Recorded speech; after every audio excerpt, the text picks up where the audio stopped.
وزیر اعلیٰ سندھ سید مراد علی شاہ کی زیر صدارت محرم الحرام کے انتظامات کے حوالے سے اہم اجلاس کرائم رپورٹر عمران قصوری۔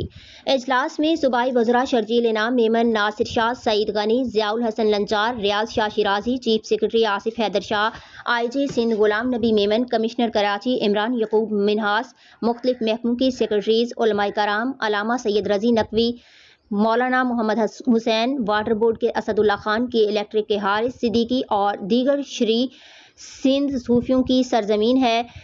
سندھ میں لوگ مذہبی رواداری سے رہتے ہیں۔ تمام علماء کرام نے ہمیشہ احترام اور محبت کے جذبے کو فروغ دیا ہے۔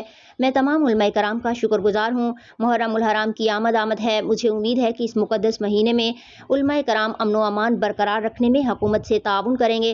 علماء کرام محرم الحرام کی مجالس اور جلوسوں کو پرامن رکھنے کے لیے تجاویز دیں۔ وزیر اعلیٰ سندھ کا پولیس کو محرم الحرام کے دوران بہترین سیکیورٹی کے انتظامات کرنے کی ہدایت۔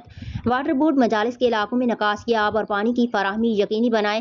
وزیر اعلیٰ سندھ نے سالڈ ویسٹ مینجمنٹ کو ہدایت دی کہ وہ صفائی ستھرائی پر بھرپور توجہ دے کہ الیکٹرک محرم الحرام کے دوران بجلی کی فراہمی یقینی بنائے، ٹاؤنز، مجالس اور جلوسوں کے لیے سہولیات فراہم کریں۔ وزیر اعلیٰ سندھ